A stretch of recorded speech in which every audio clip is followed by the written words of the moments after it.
Hello, my name is Lee. I'd like to welcome you to this video where what we're going to do is take a look at how we can generate a height map inside Adobe Photoshop. Now, there may be multiple purposes as to why you may want to do this.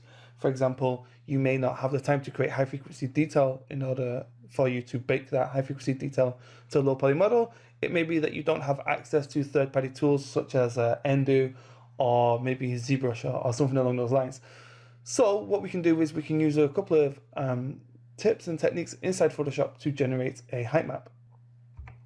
Now, before we do that, we have to understand a little bit about what a height map is. A height map is a map that uses a black and white scale, and the areas of the image that are black are going to be recessed or sort of extruded inwards, and the areas that are further to the white pixels are going to be extruded outwards.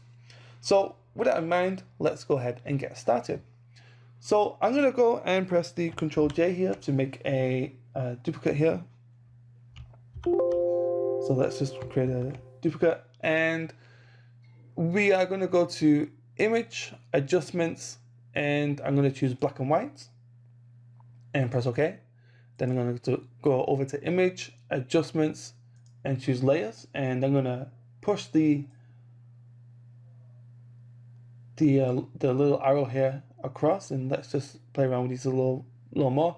Now the idea is I don't want this to go all the way to white like we did with the normal map, because with a normal map we just want to sort of make as much contrast as possible to get sort of crevices here. But because the idea in this technique is that the variance of the colors of the black and white scale is going to determine the extrusion that will happen to the polygons. So we don't want something like this, otherwise we're just going to get pebbles that turn out to be very flat on the top.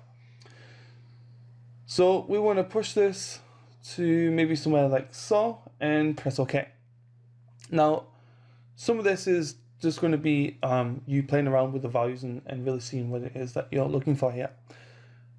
After that, we're going to go to Image, Adjustments, and one more time, this time let's go to Curves, Image, Adjustments, Curves, and I'm just going to push this over a little bit higher, like so.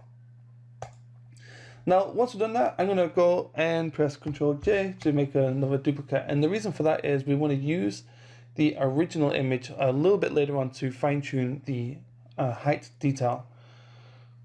But for now, with the duplicated layer, let's go to Filter, 3D, and instead of going to Generate Normal Map, as we have done in our previous tutorial, we're going to go ahead and choose Generate Bump Map. Now, a bump map is an older technique in computer graphics that was used just where we use a black and white image to give the appearance that something has depth, but just like a normal map, when you look at it at an extreme angle, you're not really going to get too much detail here. So we can play around with some of these values in here. If you don't know what these values are, I would highly recommend that you would look at my generating a normal map tutorial, and I sort of go through these options here. Now, what I'm going to do is I'm going to play around with these blur values. So the idea is I want to blur this just enough that we remove a lot of the high frequency details on top of the pebbles, but not too much that we lose all the detail. You see, something like this wouldn't really be workable. So let's have a look here. Let's push this up a little higher. Okay, so I think around, in this particular case, 4.8 is going to be pretty good. And then we can play around with the detail scale, and the lower this is, the lower the pebbles will appear to be. So I'm going to place this quite high, I think, maybe perhaps max, and I'm going to go ahead and press OK. So this is the bump map that is generated, but we want to make more or have more detail in the crevices of the pebbles, and so this is why we are now going to go back to the layer below, which is the original image that we used to generate our bump map here, and we're going to drag it above, and then we're going to go to Filter, Blur, and Gaussian Blur. And the idea here again is that we want to blur this just enough that we remove most of the detail, but not too much that we remove a lot of it. So in this case, we want to retain as much of the black areas between the pebbles here, but also remove a lot of the high frequency detail on top of the pebbles. So I think around 2.5 is okay. And from here, we're going to go to the blending mode, and we're going to change this down to overlay. So overlay looks okay. You may also want to try hard light. So overlay or hard light, I tend to think looks a little better. I think hard light in this particular case has retained more detail. So at this point, we're pretty much set. So we can go ahead and merge these layers, and we can go ahead and save this. So let's go File, Save As, and we can go and choose Desktop, and I'm going to call this Height Map. And I'm going to save this as a target file and press OK.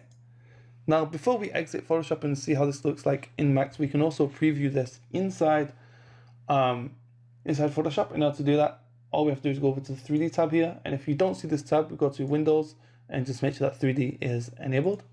And we can go ahead and make sure we check this option here, the one that says Make from Displaced Map, and go ahead and choose Create. Now give Photoshop a few moments to think about it, and what it will do is it will go ahead and generate a piece of 3D geometry here. Now you can see that we have the texture here selected, which is not what we want. And at the bottom left here, we have some of the tools here that we're just going to allow us to rotate. So let's just rotate this around. Let's select this, and we're going to click this little square here and push this down, and we can see what this has done. So we get an okay preview here, but let's jump over to Max and see what we get over here.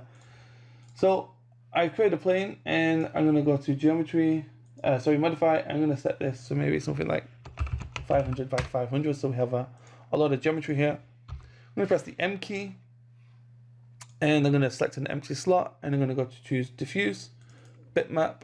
I'm going to choose Desktop, and I'm going to go ahead and choose Height Map. So let's find that height map over here.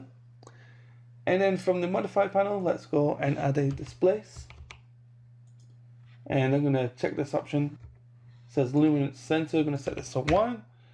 And we can then go ahead and click the material over here and left click and drag it over to the maps and choose Instance, and then we can simply increase the strength. Okay, and as you can see at this point, this is the detail that we've created. So maybe if we give this a little bit of specularity, so we can see exactly what we've created here. So with that being said, we can then simply just increase or decrease the strength here to something we like.